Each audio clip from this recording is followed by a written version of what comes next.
YouTube channel my name is Mamta Rajwar और हम PET exam 2023 exams की तैयारी कर रहे हैं। आज हमारे हिंदी ग्रामर का दूसरा टॉपिक है जिसमें हम पढ़ेंगे देशज और विदेशज, संकर और संज्ञा के बारे में।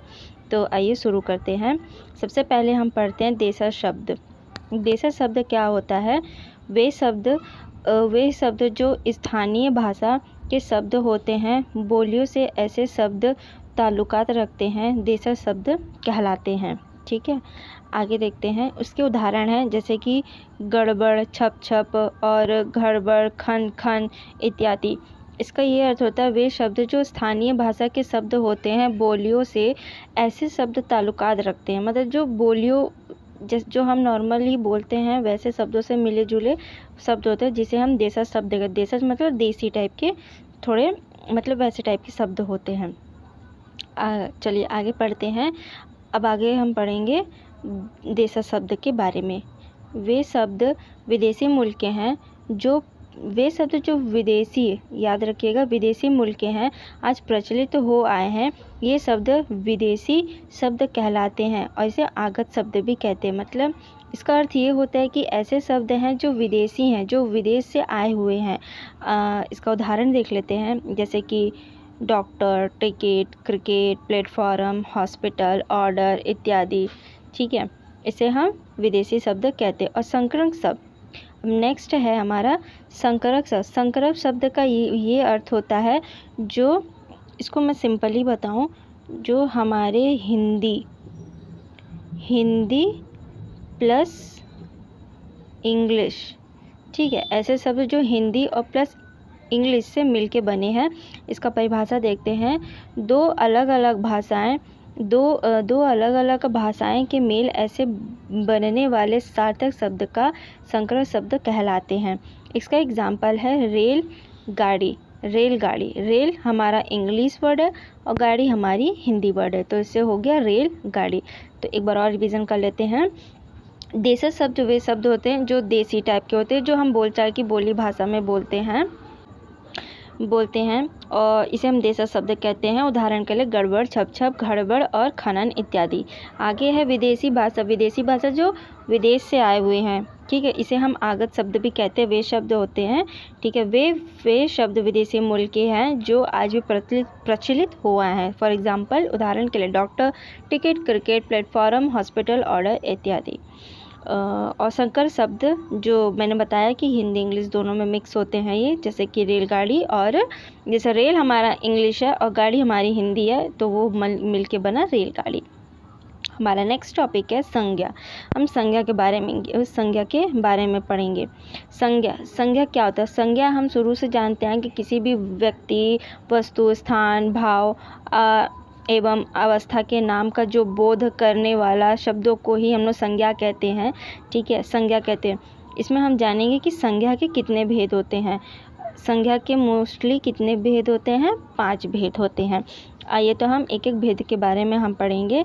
तो सबसे पहले है हमारा व्यक्तिवाचक। वे संज्ञा शब्द किसी विशेष व्यक्ति, वस्तु, स्थान का बोध कराते हैं, उसे व्यक्तिवाचक संज्ञा कहते हैं, जैसे कि गंगा, ताजमहल आदि। नेक्स्ट है हमारा जातिवाचक संज्ञा। वे संज्ञा शब्द किसी प्राणी, स्थान, अवस्था, वस्तु की पूरी जाति का बोध कराते हैं, उन्हें जातिवाचक संज्ञा कहते हैं, जैसे कि किसान, स्त्री, बालक, युवक आदि। जैसे कोई जाति होती है, जैसे किसानों की एक जाति है अपनी, जिसमें बहुत सारे किसान काम करते हैं। स्त्री एक जाति है, मतलब एक तरह का समूह, ग्रुप हम कह सकते हैं, जैसे बालक हुआ, युवक हुए इत्यादि। ठीक है, आगे देखते हैं। थर्ड है हमारा भाववाचक संज्ञा। भाववाचक संज्ञा में जो संज्ञा शब्द किसी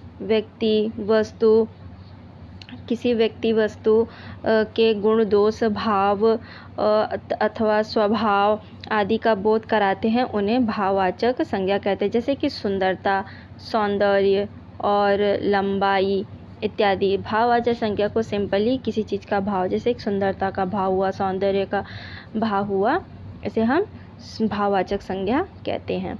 तो आइए आगे देखते हैं। चौथा है हमारा समूहवाचक संज्ञा।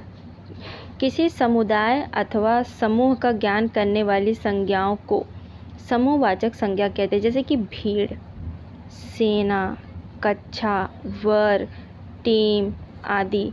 ठीक है, इसे हम समूहवाचक संज्ञा कहते हैं।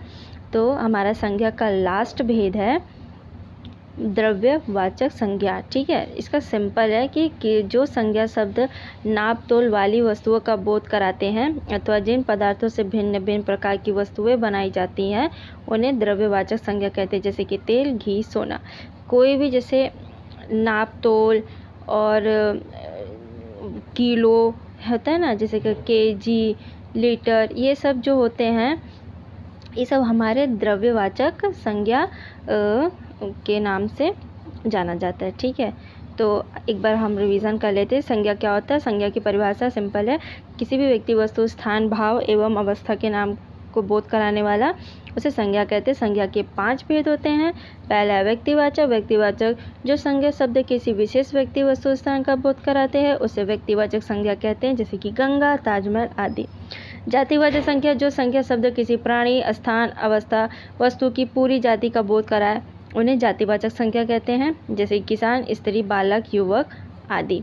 अब है हमारा नेक्स्ट भाववाचक संज्ञा, जो संज्ञा शब्द किसी व्यक्ति, वस्तु के गुण, दोष, भाव, दशा, अवस्था, स्वभाव आदि का बोध कराए उसे हम भाववाचक संज्ञा कहते हैं, जैसे कि सुंदरता, सौंदर्य, लंबाई। ठीक है, तो आइए हमारा नेक्स्ट है समूहवाचक संज्ञा। समूहवाचक संज्ञा किसी समुदाय, अवस्था, समूह का ज्ञान कराने वाली संज्ञाओं को समूहवाचक संज्ञा कहते हैं, जैसे कि भीड़ हो गया, सेना, कक्षा, वर्ग, टीम आदि। और द्रव्यवाचक संज्ञा को सिंपल याद रखो कि जैसे कोई नाप तोल वाली चीज़ें जो किलो में हो, लीटर में हो, वो सब द्रव्यवाचक संज्ञाएँ हैं। ठीक है, जैसे कि तेल, घी, सोना। तो फ्रेंड्स, आज हमारा ग्रामर का दूसरा टॉपिक कंप्लीट होता है, जिसमें हमने पढ़ा है संज्ञा और देशज, विदेशज और संकरक के बारे में। तो नेक्स्ट वीडियो में मैं आपको सर्वनाम और विशेषण के बारे में पढ़ाऊँगी। तो मिलते हैं नेक्स्ट वीडियो में, और मैं कल से प्रैक्टिस सेट भी स्टार्ट करा दूँगी। तो मेरे चैनल पे बने रहिएगा। वीडियो अच्छे लगे तो लाइक, कमेंट, सब्सक्राइब ज़रूर कीजिएगा। Thank you so much. Good luck.